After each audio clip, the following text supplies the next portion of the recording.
El triunfo de Donald Trump, su regreso a la Casa Blanca desde el 20 de enero, marca cambios importantes para el mundo, particularmente para América Latina. Puede, quizás, marcar un punto de inflexión respecto de la crisis venezolana. En este contexto, me parece más que importante poder escuchar la palabra de alguien que de alguna manera convivió con Donald Trump desde Venezuela. Me estoy refiriendo a Juan Guaidó, expresidente de la Asamblea Nacional y líder en su momento de las Fuerzas Democráticas Venezolanas, hoy en el exilio en Miami. Juan, ¿cómo le va? Aquí lo saluda Darío Misraji. Darío, saludos, gracias por la invitación y por la oportunidad de hablar con la audiencia. Por favor, Juan, primero reflexiones de lo que significa para la causa democrática venezolana, para la situación en la que está hoy el régimen de Nicolás Maduro, que desde el 20 de enero asuma Donald Trump la presidencia. Mira, primero felicitar al pueblo americano por su elección, por la participación masiva en la votación y por supuesto al presidente electo Donald Trump, presidente 45 y 47, como tú decías, desde el 2019. Apoyó, reconoció la Constitución venezolana en el artículo 233, arrinconando a Nicolás Maduro, no solamente ejerciendo sanciones, que es una de las herramientas que tiene la comunidad internacional para ser responsable de dictadores como Maduro, pero también acompañando diplomáticamente, también construyendo una alianza latinoamericana y global. 60 países me reconocieron en ese momento como presidente interino. Tenemos hoy una nueva administración electa por los americanos de manera obviamente independiente, obviamente soberana, y para los venezolanos, para Latinoamérica, una oportunidad de relacionarnos con los Estados Unidos, con todo el vecindario americano en democracia. Mira, creo que si hay algo que entiende muy bien esta nueva administración es la necesidad de democracia y estabilidad en la región para poder facilitar, no solamente disminuir la brecha de pobreza, no solamente facilitar el empleo, no solamente el bienestar de los ciudadanos, sino también el libre mercado, también la competencia, disminuir la crisis migratoria, lo que significa el tren de Aragua o el crimen organizado transnacional financiado, auspiciado por Maduro, que tiene presencia no solamente en Venezuela, Irán, Rusia, entre otros, pero también lo que son los carteles de la droga. Así que creo que es una oportunidad. El trabajo no está hecho, como todo relacionamiento, como toda oportunidad diplomática, tenemos que trabajar los venezolanos, tenemos que señalar a Maduro como lo que es, tenemos que buscar nuevas oportunidades, aprender de los errores también que se cometieron en el 2019 y enrumbar esto a definitivamente completar la tarea que iniciamos en el 2019, que es recuperar la democracia en Venezuela. Le quiero preguntar ahora en un ratito por el tren de Aragua, por la presencia de esta banda venezolana tan vinculada con el régimen, hoy ya con presencia incluso de los Estados Unidos, pero no quiero desviarme de lo que estamos hablando respecto de la crisis venezolana. Han pasado ya hasta terminando la gestión Biden, que claramente tuvo un abordaje distinto de la crisis venezolana al que había sido el de la administración Trump. ¿Qué balance hace de lo que fue esta experiencia? Mira, yo creo que la clave es la continuidad de las políticas y yo creo que lo que hace grande a un país son la fortaleza de sus instituciones. Diferenciar la política entre una administración y otra pareciera más bien de países en vías de desarrollo, no pareciera de potencias que tienen muy marcada su política internacional, que tienen muy marcada lo que son sus intereses, obviamente, no solamente soberanos, sino a nivel internacional. Creo que contrastar la política, entre comillas, de máxima presión que iniciara el presidente Trump con la posibilidad de una negociación, yo creo que eso ahí hay un error de entrada. Creo que además son dos caras de una misma moneda para que haya una transición exitosa, efectiva a la democracia, no solamente en Venezuela, podemos hablar de Nicaragua, Bielorrusia, lo que está sucediendo en Ucrania, obviamente, lo que pasa en Israel. Tiene que haber un mecanismo de hacer responsable a dictadores, a grupos terroristas. Tiene que haber también la posibilidad de acuerdos y entendimiento en beneficio de los ciudadanos, en el caso de Venezuela, obviamente de los venezolanos, y la recuperación de la democracia. Creo que haber hecho una distinción entre políticas de una administración u otra, cuando es un tema de Estado, cuando es un tema precisamente de continuidad y de abordaje integral a una crisis que hoy incluso está golpeando y se está viendo en la frontera sur de los Estados Unidos, en toda Latinoamérica, el crimen organizado.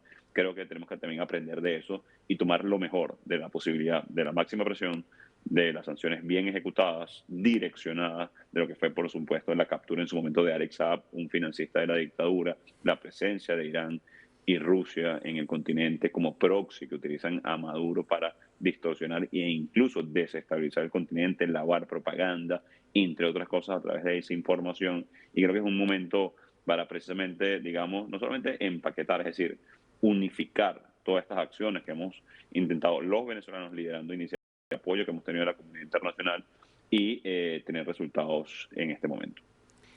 ¿Qué espera de acá al 10 de enero, fecha en la que debería asumir el nuevo presidente venezolano? Debería asumir Edmundo González Urrutia. No hay señales de que eso vaya a pasar, sino de que Maduro vaya a reasumir la presidencia. Y entonces, ¿qué señales cree que puede haber desde Estados Unidos? ¿Qué espera que pueda ocurrir? Mira, Maduro es un dictador. Lo que podemos esperar es lo que hemos visto en estos últimos 3 meses de persecución, de haber forzado a Edmundo González al exilio con amenazas directas en su contra, su integridad física, a, por supuesto, su libertad. Lo que sucede con María Corina Machado y 2.000 presos políticos desde el 28 de julio, el momento menores de edad incluso, detenidos, torturados. Atención con esto, que suena muy duro, pero así, violados incluso en cárceles de la dictadura. Es un momento entonces para transformar el 10 de enero en una oportunidad de recuperar la democracia en Venezuela. Tenemos un presidente electo. Maduro dio un golpe de Estado a la soberanía popular, a la justicia en Venezuela una vez más.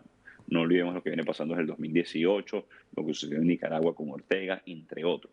Así que en este momento, con una administración en los Estados Unidos que asume el 20 de enero, 10 días después, por cierto, de lo que debe ser la toma de posesión en Venezuela, configurar entonces los incentivos. Mire, cuando hablamos de incentivos no solamente es lo que se hizo en su momento de, por ejemplo, devolver a Alex a Venezuela o otorgar unas licencias, en el caso de Chevron, una petrolera transnacional.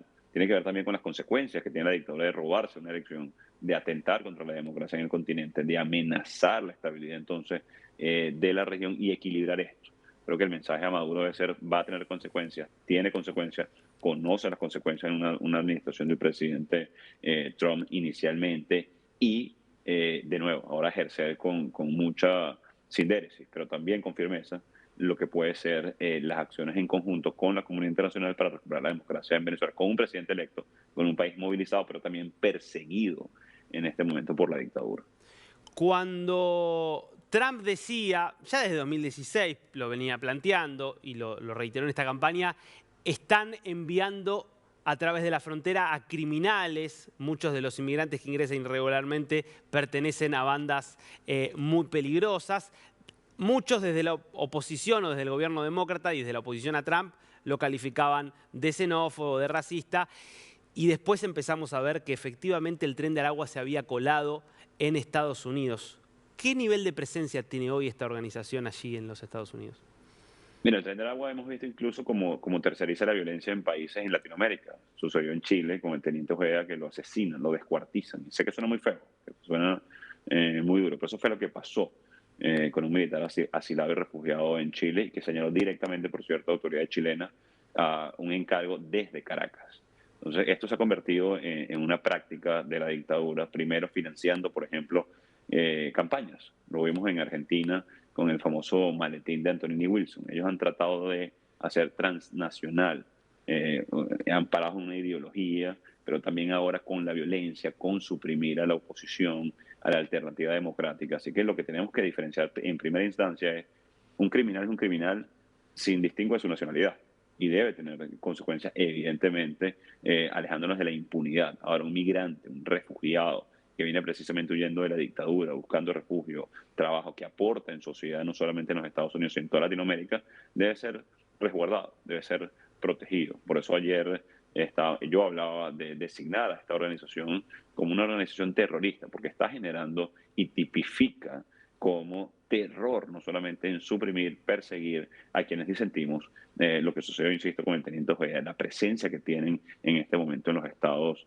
Unidos y en todo el continente, cómo se asocian con carteles de la droga y que también fungen como tercerizadores de la violencia o peor aún del lavado de dinero, tráfico de armas, distribución evidentemente de narcóticos, con lo cual pone en riesgo al continente. Cuando hablamos de las consecuencias de la dictadura de Maduro, no solamente en este momento es a los venezolanos, también es al continente entero. Veíamos el avión, por ejemplo, de Entrasur, que fue retenido en Argentina, la vinculación que tiene directamente con Irán Maduro, la presencia del grupo Wagner, mercenarios rusos en Venezuela extrayendo de manera ilegal minerales. Así que mira, esto es un problema hemisférico y empieza con lo más esencial, diferenciar lo que es este crimen organizado auspiciado por Maduro a lo que ha sido la consecuencia de esa dictadura, que son los migrantes vulnerables, y creo que ayuda mucho precisamente a designar, diferenciar a esta organización criminal como un grupo terrorista para diferenciar entonces de lo que son los migrantes y trabajadores venezolanos y latinoamericanos buscando